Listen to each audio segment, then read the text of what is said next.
교재 17쪽 맨 위에서 두 번째 부분이죠. 자, 우리가 기도해도 응답받지 못하는 이유는 무엇입니까? 여러분 혹시 기도하면서 100%다 응답받으신 분 한번 손 들어보셔요.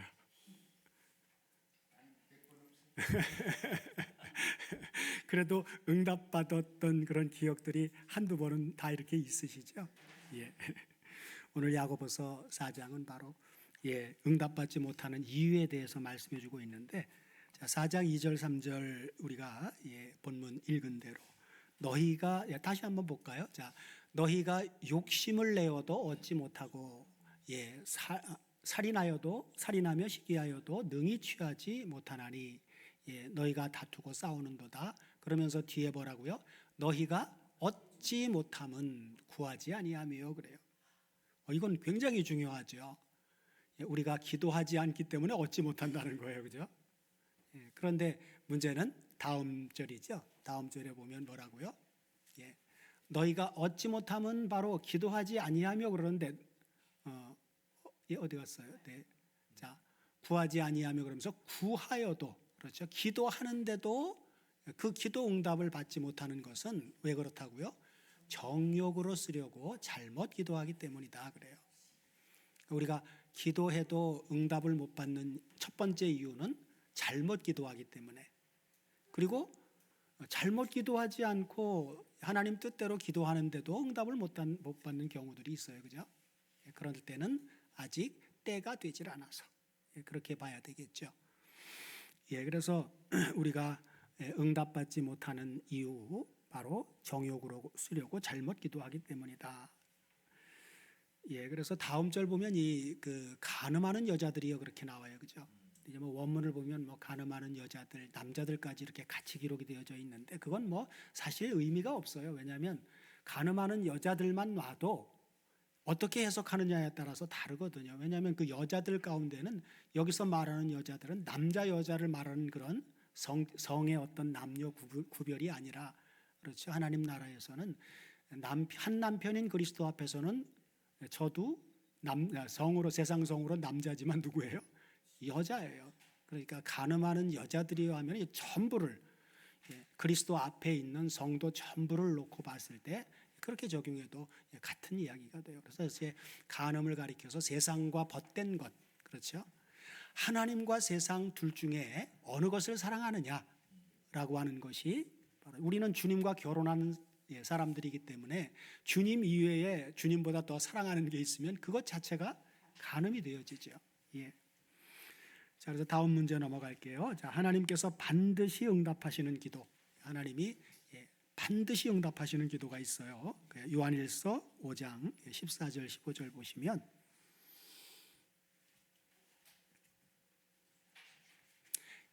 자, 그를 향하여 우리의 가진 바 담대한 것이 이것이니, 그러면서 뭐라고요? 그분의 뜻대로 무엇을 구하면 두루심이라.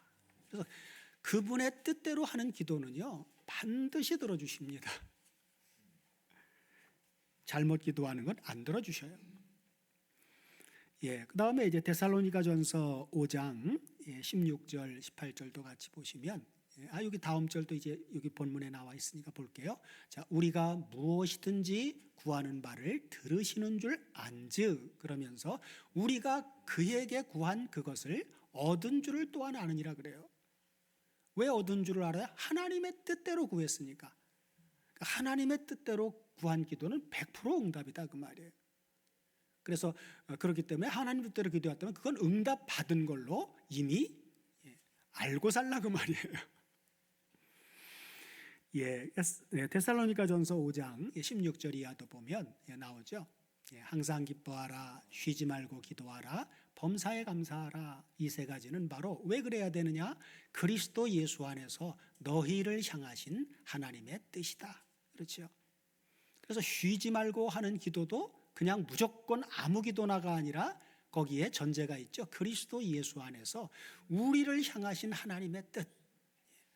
하나님은 하나님 자신에게 뭔가 부족한 것이 있는 분이 절대로 아닙니다. 그렇기 때문에 하나님 뜻대로 하는 기도는 우리의 부족함을 하나님이 우리를 만들어 가시는 그 목적에 준해서 아버지 앞에 당신이 나를 만들어 가시는 그런 하나님의 계획과 하나님의 생각, 그것과 관련해서 우리가 합당하게 아버지 뜻은 나를 이렇게 만들어 가시는 거잖아요. 그렇게 좀 만들어 주세요 라고 하는 이러한 간구들이 그분의 뜻대로 하는 간구다 그 말이에요. 그러니까 아버지는 아버지의 의지대로 우리를 목적하신 대로 만들어 가기 때문에 안 들어질 수가 없죠. 그러니까 구한 그것을 얻은 줄을 안다 그 말이에요. 하나님이 그런 분이니까. 그런데 우리는 이제 그런 하나님의 뜻을 성경을 통해서 정확하게 알아야만 그분 앞에 내가 현재 서 있는 위치와 또 성장한 척도와 이런 것들을 생각하면서 한 단계 아버지 앞에 구할 수 있는데, 그런 한 말씀을 통해서 그런 기준들이 우리가 깨닫지 못하면 그냥 우리의 필요만을 우리가 생각나는 대로 원하는 걸 구하는 그런 기도 쪽으로 바뀌어져 버리죠. 그래서 그리스도 예수 안에서 하나님의 뜻대로 하는 기도가 100% 응답받는 기도이고, 다음 문제 보면 하나님의 뜻대로 한 기도에 대한 하나님의 응답. 하나님은 그런 기도에 대해서 어떻게 응답하시느냐. 하나님 뜻대로 기도했어요. 그랬는데 하나님은 어떻게 응답하시느냐. 자, 예레미야서 33장 3절을 보시면, 자, 너는 내게 부르짖으라. 내가 내게 응답하겠고 내가 알지 못하는 크고 비밀한 일을 내게 보여주리라 그래요. 그래서 이 절 바로 앞에 2절을 보면 어떤 하나님이 이런 말씀을 우리에게 하셨느냐 얘기하시죠. 자, 어떤 하나님이요?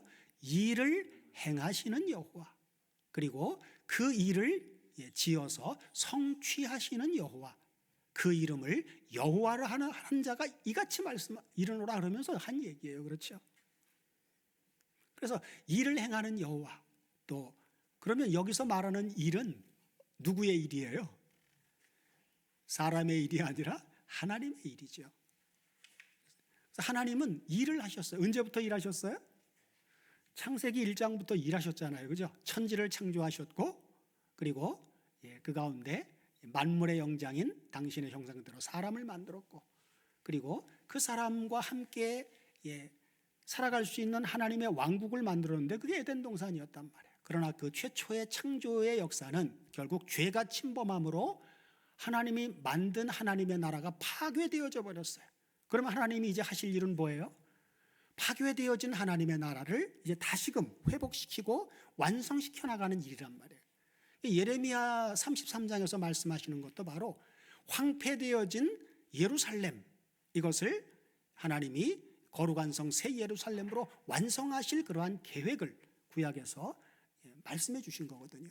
그래서 예레미야 33장 앞에 뭘 통해서 만드느냐? 31장 31절 이하를 보면 바로 새 언약을 통해서, 그렇죠? 새 언약을 통해서 우리 육의 신비에, 돌비가 아닌 우리 육의 신비에 새 언약을 수록하는 그런 사건을 통해서 바로 하나님이 만드시고자 하시는 영원한 하나님의 나라를 만드시는 그 일을 구약에 계속해서 준비해 오셨고, 예수 그리스도를 통해서 바로 신약에서 계시록 21장 나중에 계시록 강의할 때 이제 자세하게 하겠지만 거룩한 성 새 예루살렘이 완성되어지는 사건을 하나님은 첫 창조가 죄가 침범함으로 인해서 깨진 그 역사를 다시 재창조의 역사를 통해서 이루실 것을 계속해서 일해 오시는 거란 말이에요.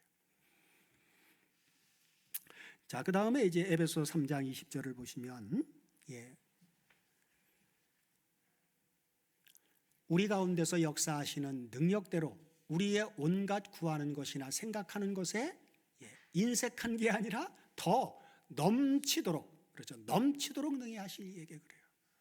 그러니까 우리가 구하고 생각하는 것보다도 하나님은 더 큰 분이에요. 우리가 하나님의 뜻대로 기도하면 우리가 구하고 생각하는 것 이상으로 더 넘치도록 응답해 주시는 분이다 그 말이에요. 자, 이런 하나님을 우리가 정말 믿는다면 기도하지 않고 배길 수 있을까요? 기도 안 하는 게 이상한 거죠. 그래서 우리가 그동안 잃어버렸던 기도, 세상 것은 구해봤자 그것은 이방 종교에서 하는 사람들이 구하는 것이고, 하나님이 원하시는 기도가 우리는 뭔지를 성경을 통해서 알고 그걸 구할 때 하나님 마음 흡족해가지고요 정말 차고 넘치도록 부어주시는 그런 하나님이십니다. 그런 하나님을 우리가 앞으로는 뜻대로 기도하면서 경험해야 돼요. 그래야만 그런 하나님 나가서 자랑할 거 아니에요, 그죠? 경험이 없으니까 자랑할 게 없단 말이에요. 그러니까 모이면 그냥 세상 수다 떨고 그렇게 끝내죠. 다음 문제 넘어갈게요. 자, 주님께서는 그의 제자 된 우리에게 어떤 기도를 하라고 요청하셨는지, 먼저 구약 사무엘상 12장 23절을 보면, 사무엘은 이제 당시에 엘리 제사장이 이제 두 아들을 낳았지만 합당치 않아서 결국 하나님이 버리게 되어지면서 사무엘이 이제 대를 이어서 제사장 직무를 하게 되죠. 그래서 이 사무엘의 기도는 그냥 일반 평민의 기도가 아니라 하나님을 섬기는 제사장으로서의 기도입니다. 그래서 뭐라고 얘기를 하냐면, 나는 너희를 위하여 기도하기를 쉬는 죄를, 기도하기를 쉬는 것 자체를 죄라고 여긴단 말이에요. 왜? 제사장은 누구를 위해서 세운 건데? 그렇죠. 백성들을 위해서 하나님 앞에서 대리적으로 섬기도록 하기 위해서 세워놓은 사람들이 제사장들이란 말이에요. 그런데 백성들을 위해서 기도하지 않는다면 그건 하나님 앞에 죄다 그 말이에요. 그래서 사무엘은 그런 걸 알았기 때문에 나는 너희를 위해서 기도하기를 쉬는 죄를 여호와 앞에 결단코 범하지 아니하고, 그러면서 기도에 이어서 선하고 의로운 도로 너희를 가르칠 것인즉 이렇게 말씀해 주고 있는 거죠. 그 다음에 마태복음 9장 37절 38절을 보면 주님이 참 대제사장인 주님이 이제 다음에 이어서 제사장의 직무를 해야 될 제자들에게 이제 이런 기도를 하라고 하신 거예요. 자, 이에 제자들에게 이르시되 추수할 것은 많아요, 그죠? 근데 누가 없어요? 일꾼이 없단 말이에요, 일꾼이.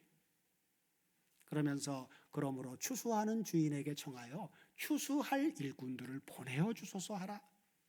이게 바로 우리도 누구예요? 오늘날 우리는 일반 평민입니까? 아니면 누굽니까? 우리가 정말 주님의 제자로서의 삶을 살라고 나를 불렀다고 생각한다면 우리는 바로 이런 기도를 해야 돼. 우리 교회도 우리가 먼저 제자된 삶을 살아갈 수 있도록 성장해야 되고, 그리고 아버지 우리와 한 마음으로 추수할 일에 동참할 수 있는 그런 사람들을, 일꾼들을 하나님 보내주십시오. 그러면 우리가 일꾼으로서의 삶을 살고 그도 우리처럼 일꾼으로서의 삶을 살아갈 수 있도록 우리가 섬기겠습니다. 이것이 바로 제사장적인 중보의 기도입니다. 자, 그 다음에 다음 18쪽 넘어갈게요. 바울은 복음의 아들 디모데에게 몇 종류의 기도를 권면합니까? 그래요. 디모데 전서 2장 1절에서 4절 같이 보시면, 그러므로 내가 첫째로 권하노니 모든 사람을 위하여 기도와 간구와 도구와 감사를 하되, 그래요, 그죠? 그러면서 그 모든 사람 가운데 먼저 우선순위에 둔 사람들을 임금들과 높은 지위에 있는 모든 사람을 위하여 하라 그래요. 이는 우리가 모든 경건과 단정한 중에 고요하고 평안한 생활을 하도록 하기 위해서다. 이런 목적하에서 모든 사람을 위해서 기도하는데, 그 중에서도 임금들과 높은 지위에 있는 모든 사람을 위해서 하라는 거예요. 우리는 개인의 기도를 하기에도 급급한데 모든 사람을 위해서 기도하라니, 그죠? 그래서 이 디모데 전후서는 우리가 이 서신서의 그 기준을 잘 보고 성경을 봐야 돼요. 이건 일반 교회 성도들에게 한 서신이 아닙니다. 복음의 아들 디모데, 사도 바울이 디모데는 바로 복음의 아들로, 그리고 자기처럼 복음 전파하는 사역자, 그래서 디모데 전후서 디도서를 무슨 서신이라고 얘기를 합니까? 목회서신이라고 얘기해요. 목회서신. 이건 사역자에게 주시는 교훈이에요. 사역자. 그러니까 목회자는 바로 제사장의 직분을 가진 사람들. 뭐 평신도도 다 제사장의 직분을 가진 사람이에요. 그건 우리는 지금은 뭐 구약처럼 레위 지파만 제사장 그런 게 아니잖아요, 이 시대에는. 그러니까 이 시대에는 베드로전서 2장 9절에 나와 있는 대로 모두가 다, 그래서 만인 제사장이다. 만인 제사장이다. 일반 성도부터 목회자까지 다 이제 사실은 제사장인데, 그러나 그 중에도 이 디모데 전후서는 목회 사역에 전념하고 있는 사람들에게 주시는 서신이라고 하는 점에 우리는 좀 생각을 하고 봐야 돼요. 그리고 일반 성도들도 마찬가지로 내가 제사장으로서의 그런 직분자라고 하는 그 자부심과 그런 사명감을 가지고 있다면 디모데 전후서를 보면서 나도 이런 기도를 할 수 있다면 제사장의 직무를 행하고 있는 거예요. 우리 식구 중에 어느 권사님이 저번에 한번 이제 교제를 하는데 그러시더라고. 목사님, 제가 기도를 다시 시작했는데요, 다른 사람을 위해서 기도하다 보니까 제 기도할 시간이 없어요, 그러시더라고. 그게 그 제사장으로서의 기도는 정상적인 겁니다. 여기는 자신을 위해서 하는 기도가 아니에요. 모든 사람을 위한, 다른 사람을 위한 기도란 말이에요. 그 중에서도 높은 임금들과 높은 지위라고 하는 것은 이건 우리는 이거를 또 뭐 영적으로 막 해석해가지고 뭐 높은 건 뭐 이건 저 교회 밖에 있는 사람은 아니야라고 해석하려고 하는데 그러면 안 됩니다.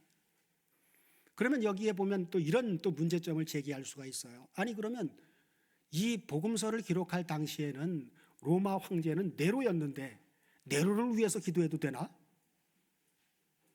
이런 이제 문제 제기를 할 수가 있는데, 근데 그럴 이유가 없단 말이에요. 왜? 제사장은요 어느 편에 하는 사람들이 아니야. 하나님 앞에서 모든 사람의 중재 역할을 하는 사람이기 때문에 그 기도의 대상이 그 사람이 선한 사람이냐 악한 사람이냐 이걸 구분할 필요성이 없단 말이에요. 하나님 앞에 제사장으로서 나가서 기도하는 그런 하나님이 세운 제사장으로서는요 모든 사람을 위해서 다 기도해 줄 수 있어야 돼요. 그 사람이 악한 사람이든 선한 사람이든 아니란 말. 그런 구분이 할 필요가 없어요. 여기 지금 디모데 전서에서 모든 사람을 위해서 기도하라고 하는 이 면은 이건 디모데 전서 차원의 기준에서 적용을 해서 봐야 되는데, 이거를 다른 그 성경과도 막 접목을 하다 보면 안 맞는 것 같은 해석이 나올 수 있는데 그렇지 않단 말이에요. 여기에서 뭐 하나님이 선택한 사람이냐 아니냐 그런 기준, 그런 것도 여기에는 필요가 없어요. 여기는 하나님이 세운 사역자로서 하나님 앞에서 해야 될 그 사역자로서의 기준에서의 기도를 사도 바울이 얘기하는 거란 말이에요. 우리가 지금 뭐 나라가 정치적으로 어려운 상황이 있는데, 이런 어려운 상황에서 이게 잘못되다 보면 나중에 지금 현재는 정부에서 기독교 같은데 탄압을 안 해요. 그러나 정권이 바뀌고 그렇게 어떻게 바뀌게 되면 또 기독교를 탄압하는 그런 정치로 바뀌어져 버리게 되면 또 우리가 신앙생활하기 어려워질 수도 있는 거예요. 그렇죠? 만약에 로마 시대 그 네로 황제가 있을 때 같은 그런 상황으로 우리나라 정권이 바꿔버리면 우리가 편안하게 신앙생활을 할 수 있을까요?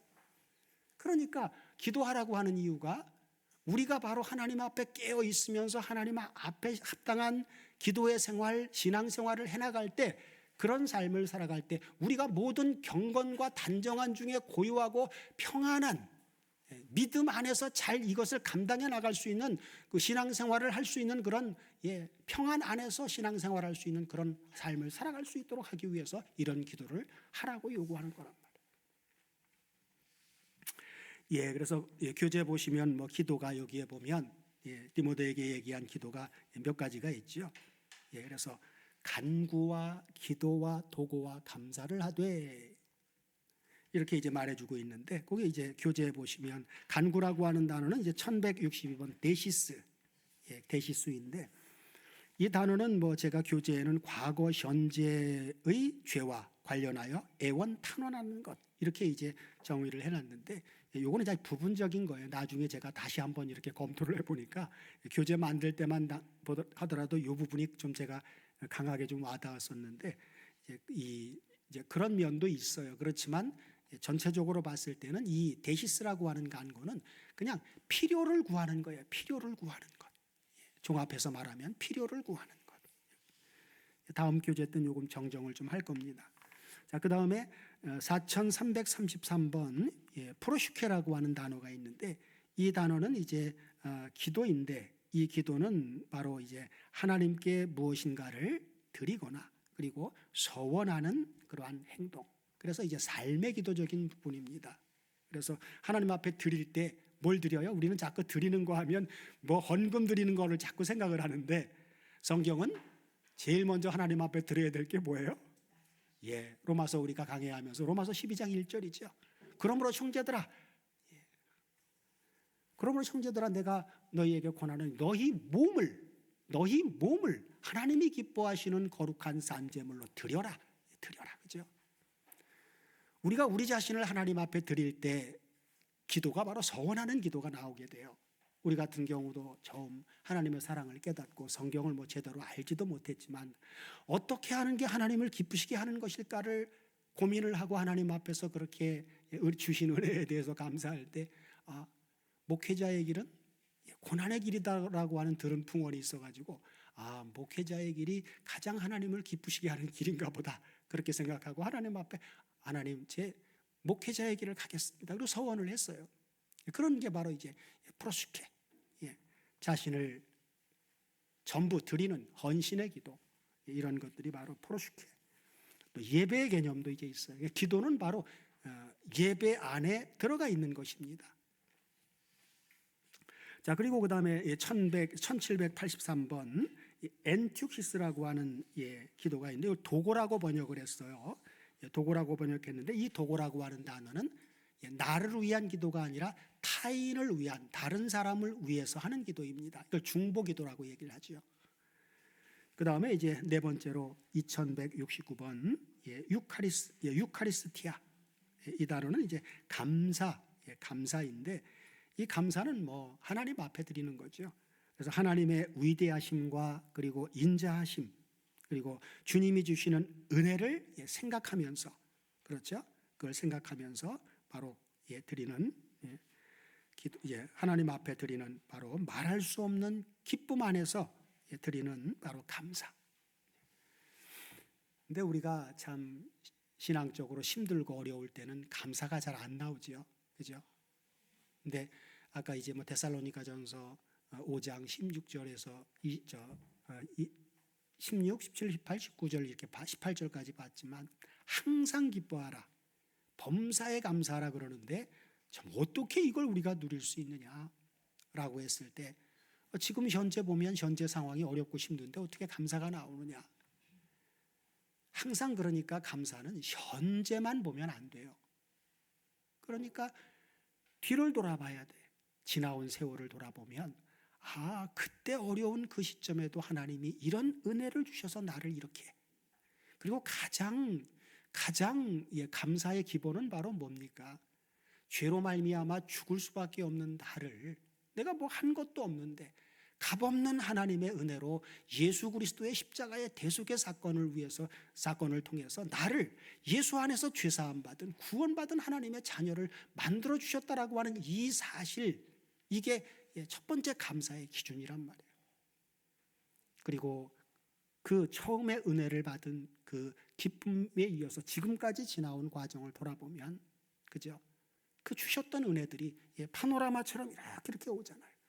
어려운 문제들 있었지만, 그러나 어려움 가운데서 주시는 그 은혜들을 생각해 보면, 우리가 찬송가 옛날 구찬송가 460장 늘 1년 끝날 때 옛날에 부르고 그랬었잖아요. 지금까지 지내온 것 주의 크신 은혜라. 그러니까 감사할 수 있는 거예요. 현재 힘들고 아픈 그런 가운데도 지난 과거를 받은 은혜들을 생각하면서, 이것도 하나님 은혜 안에서 이길 수 있도록 해주실 거야. 그러면 힘듦이 감사로 바뀌게 되죠. 그리고 이런 경험들이 많을수록 앞으로도, 그렇죠, 미래에 대한 염려도 하나님 앞에 맡기고 감사할 수 있는 사람으로 우리가 바뀌어지는 것이죠. 그래서 항상 감사할 수 있는 거예요. 그래서 정리해 놓은 부분 읽고 다음 19쪽으로 넘어갈게요. 자, 구원받은 하나님의 자녀의 기도는 바로 필요한 것을 구하는 기도인 데시스 간구와, 그 다음에 하나님께 무엇인가를 드리거나 서원하는 프로슈케라고 하는 삶의 기도, 그리고 타인을 위해서 기도하는 엔튜시스, 이건 바로 중보기도, 그리고 하나님의 위대하심과 인자하심, 그리고 주님이 주시는 은혜를 생각하면서 말할 수 없는 기쁨 안에서 드리는 유카리스티아, 감사 기도가 있습니다. 자, 19쪽 넘어갈게요. 자, 우리가 하나님 앞에 기도할 수 있는 특권, 우리가 하나님 앞에 기도할 수 있는 이 특권은 어떻게 주어진 것인지. 자, 요한복음 16장 23절 이하를 같이 보시면, 다 같이 한번 보겠습니다.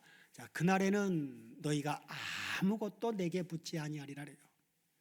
그동안은 제자들이 막 주님 따라다니면서 궁금한 것마다 물어보고 그랬어요. 그런데 그날이 되면은 아무것도 주님한테 물어볼 게 없다는 거예요. 그러면서 뭐라고요? 내가 진실로 너희에게 이르노니 너희가 무엇을 구하든지 나 예수가 아니라 아버지께 구하는 것을 내 이름으로 아버지가 응답해 주실 것이다. 이제 왜 그날이 무슨 날이길래요, 그죠? 요한복음 16장은 다락방수훈이에요. 십자가를 앞두고 바로 마지막으로 제자들에게 주시는 기도인데, 요한복음 14장, 15장, 16장은 이 장은 성경 내용 중에 가장 정확하고 가장 확실하게 말씀해 주신 내용입니다. 그날이 무슨 날이에요? 예수님은 십자가에 죽었다가 부활해서 승천, 아버지께로 떠나가면 거기서 끝이에요? 아버지께로 가면 주님이 뭘 약속하셨어요? 가시면서? 그렇죠. 내가 아버지께 구해서 다른 보혜사를 너희한테 보내줄 거다. 그러면 그날에는 내가 아버지께 가서 다른 보혜사를 보내주는 그날이란 말이에요. 다른 보혜사는 진리의 성령이란 말이에요. 그럼 진리의 성령이 우리에게 오시면 성령은 거듭나게 하는 역사를 하고, 그죠? 주님과 아버지와 우리를 한 몸으로 연합시켜주는 그런 역사를 현실화하고, 그리고 주님이 하셨던 모든 역사들, 기록된 성경이 성령의 감동에 의해서 기록한 것이기 때문에 완성된 66권의 성경의 말씀의 내용들을 성령께서 우리 마음을 열어 깨달을 수 있도록 해주시는 역사를 한단 말이에요.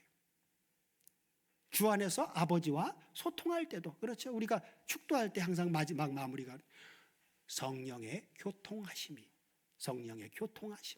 성령이 우리에게 오시지 않으면 아버지와 주님과 우리와의 대화가, 화평이 이루어지질 않습니다. 주님이 십자가 사건을 성취해 놨어도 성령이 오셔서 그거를 해주지 않으면, 주님이 하신 모든 말씀도 성령이 생각나게 하시고 그걸 우리한테 깨달을 수 있도록 역사해 주시지 않으면 아무도 깨달을, 주님이 십자가 사건을 통해서 우리의 죄사함 구속의 역사를 완성해 놨어도 성령을 보내주시지 않으면 그 은혜를 아무도 깨달을 수 없어요. 예수님을 주라고 믿는 것조차도 불가능합니다. 그래서 고린도전서 12장 3절에서 뭐라 그래요?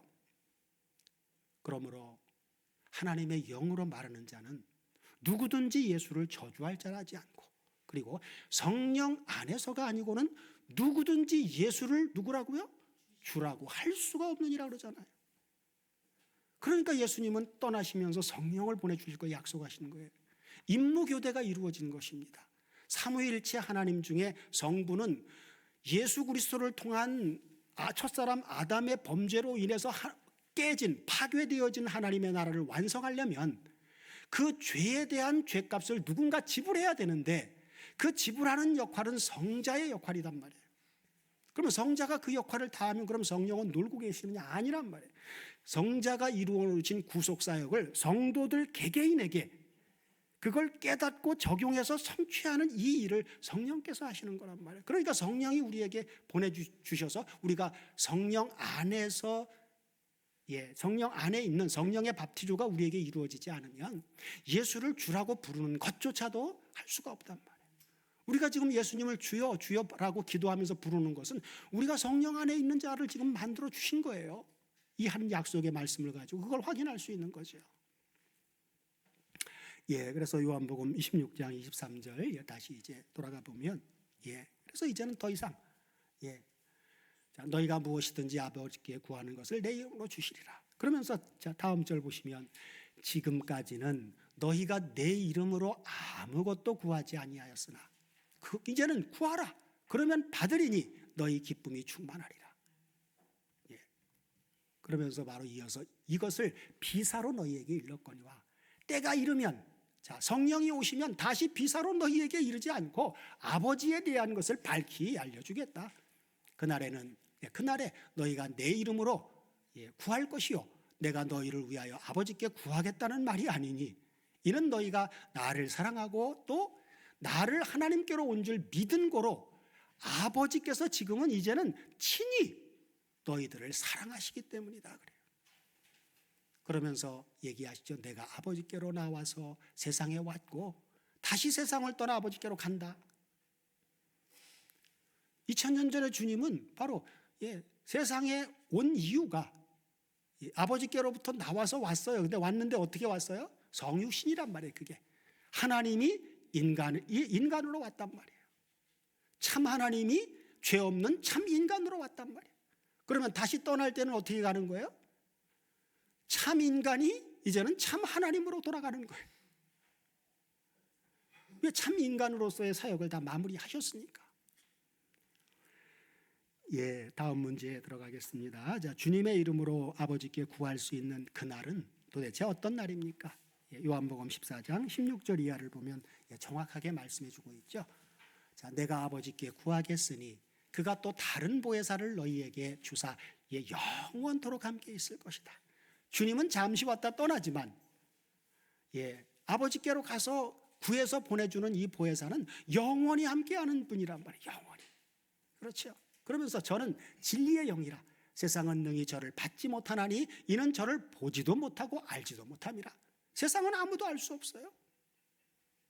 그러나 너희는 저를 아나니 저는 너희와 함께 있는데 옆에 지금 나처럼 너희 옆에 몸 밖에 있는 게 아니라 너희와 함께 거하시며 또 너희들 속에, 그렇죠, 속에 계시겠습니다. 그러면서 다음 절 내가 너희를 고아와 같이 버려두지 아니하고 너희에게로 오리라. 그러죠. 그러면 성령이 오실 때 보혜사를 보낼 때 보혜사만 달랑 오시는 거예요? 아니죠. 주님도 같이 오신다 그 말이에요. 그러니까 성령께서 바로 같이 오시는 주님만 또 오는 게 아니라 누구도 같이 와요? 아버지도. 그러니까 아버지께서 친히 사랑한다고 하죠. 같이 오시니까. 내가 너희를 고아와 같이 버려두지 않고 너희에게로 오리라. 성령을 보내줄 때 같이 오신다. 그러면서 조금 있으면 세상은 다시 나를 보지 못할 터이로되 너희는 나를 보리니 이는 내가 살았고 너희도 살겠습니다. 그렇죠. 그러면서 20절 결론이죠.